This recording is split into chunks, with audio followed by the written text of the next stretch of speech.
Let's go for it. Let's get right into the news. Don't worry, not like that. Nope.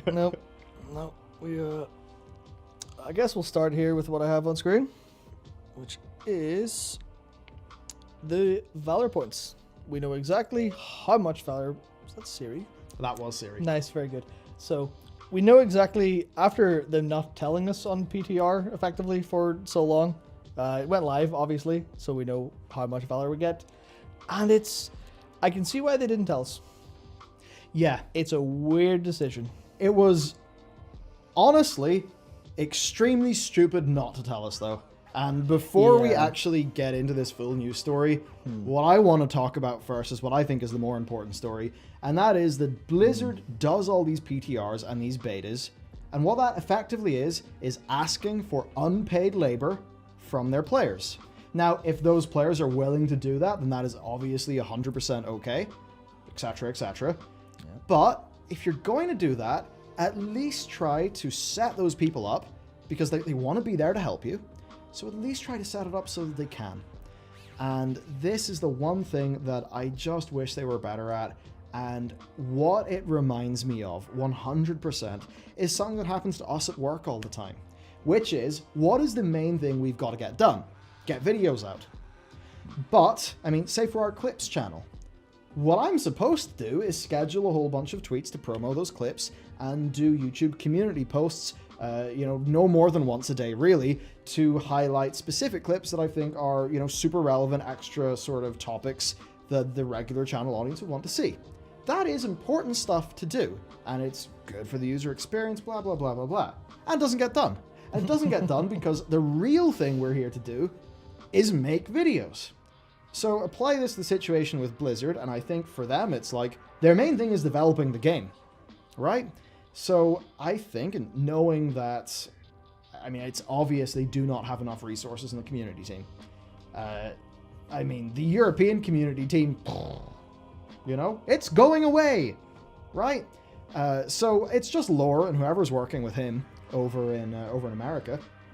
And it's that thing. What is their job? Well, their main job is going to be those big milestones, those big things they've got to get done. Getting all the patch notes right, coordinating with the developers, getting the player feedback from the forums. And I think that just means that a lot of really important stuff slips through the cracks in these testing processes, and it means that we're flying blind. And the reason why I get a little bit pissed is because it's like you're asking for our time to help to test the game and to help you refine your product so it can be better and more profitable. We actually want to help you do that. So could you please give us what we need to give you good feedback? And that's what gets me. During beta, we had so many instances where we were just, as testers, we were flying blind. And the thing there is, let's just say VP drops whatever it drops on PTR. But it's the public test realm. There's literally a disclaimer that it's work in progress, that numbers, etc., may not be final. And that means that when you're a player trying to diagnose that system, trying to provide Blizzard with feedback that could help them get ahead of issues, make the game better, you can't, because you don't know whether that value on the beta is, or the PTR, is true. You just have no idea. And they don't tell you. And we've consistently had this thing where all I would want to know is what is the principle of what Blizzard wants to do. What is their design intent? And if they had have just said, we're not 100% sure on the amount of Valor points we're going to give you, but we're actually thinking of making it fixed regardless of Keystone level, and here's our reasoning why. If they did that in a post, we would have been able to sit down and actually, engage with them. And engage with them having a context of what they actually intend and the reasons why. And I think that because they don't do that, they end up with situations where like this goes live, and if you go onto r/competitive WoW, which I did, what you basically saw is the knee-jerk reaction comments being really quite negative, and then they're actually being quite well thought out comments that were really explaining why there's actually quite a bit of sense and logic going on here. I went onto Wowheads, their comments, the responses to their Twitter thread on this particular story, and yeah, there was a lot of people that seemed confused, it seemed unintuitive. And it just, for me, comes back to that consistent pattern with Blizzard where we do not know what they intend. And that really is a big challenge. If I was to say one thing for Blizzard as we move into the future, whenever there's systems like this, there just has to be some sort of way that they do a better job. Now, there have been times where, Lore, I believe, compiles those like developer updates whenever like a new build is pushed. But there's just times like this where, there was posts like that. It actually did not discuss Valor points in terms of acquisition. I think it did for callings, but it just didn't tell you. It didn't tell you how much Valor points or, how much currency you get for the Mythic Plus gearing system by doing Mythic Plus. And for us, not actually seeing Blizzard say that, what that means is we might see that 135 value in PTR, but if Blizzard have seemingly obviously and maybe purposefully omitted it, then we cannot treat that 135 that was on the PTR as actually being true. Val, one of he's watches us, watches Preach. He's watched us since the beginning. Yeah. Remember streaming Timeless Isles and he was in chat. He did some research in PTR, found 135. And it's like, yeah, that's neat. But if they have specifically left 135 out of their blue post, how the hell do we know that 135 means anything? So we're going to get into the story, but I first wanted to just talk about that so you guys can sort of understand a little bit of what the testing process is like and some of the frustrations that I think quite a few testers would have where, obviously we do have a profit motive to do that. But at the same time, if, we will sit down and spend a long time trying to think about these systems. And yeah, it's a part of what we're doing here. And those are monetized YouTube videos. But we do want the info to be really good, to be useful to our viewers and also to be useful to Blizzard. We want to help. So it's just that sort of thing where you just feel a bit hamstrung sometimes.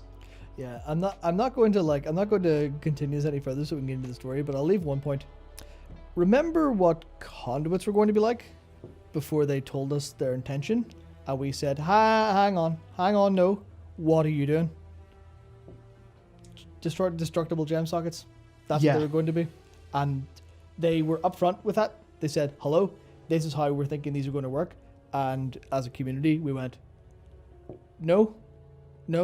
Not as in to try and strong arm them into making the game the way we want, but it's a case of it like we had all like as a community with all of these like beautiful bits of feedback. Just here's what's going to happen with if this system goes live like this.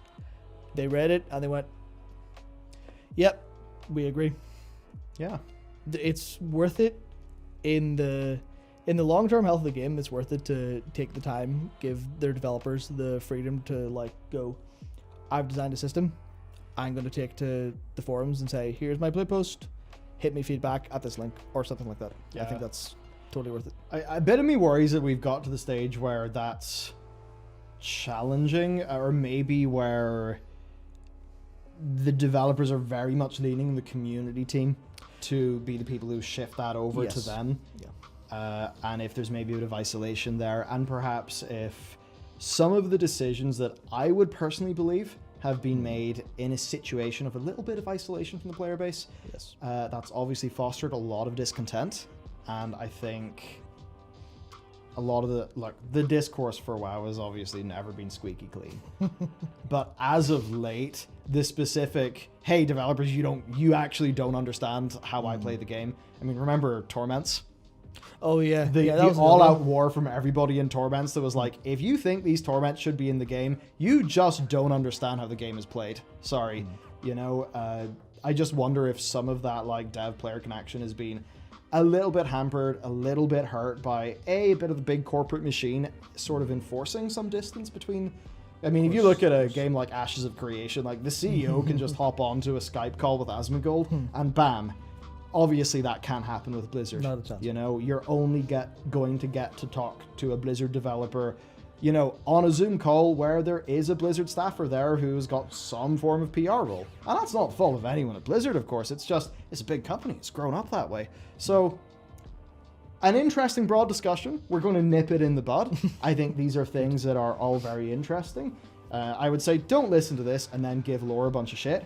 I don't think that these things are happening because of any issues there. I think it's because, like, dude probably just needs more team members, more resources, the ability to actually do more things, you know? Yeah. Like, I remember I did a video years ago on, like, just some community issues with World of Warcraft. I was pointing out how Star Citizen, which effectively is a monetized live game via their YouTube and stuff, does a pretty good job of engaging. And, I remember him commenting on my tweet being like, oh yeah, or my video being like, yeah, good video, that's really interesting. So I know that Lore actually does give a shit about this stuff, does want it all to be really good.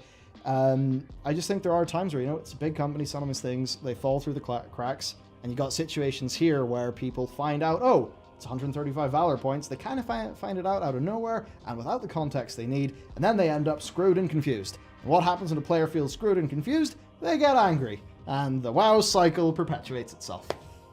So to get into the actual news in our World of Warcraft news show,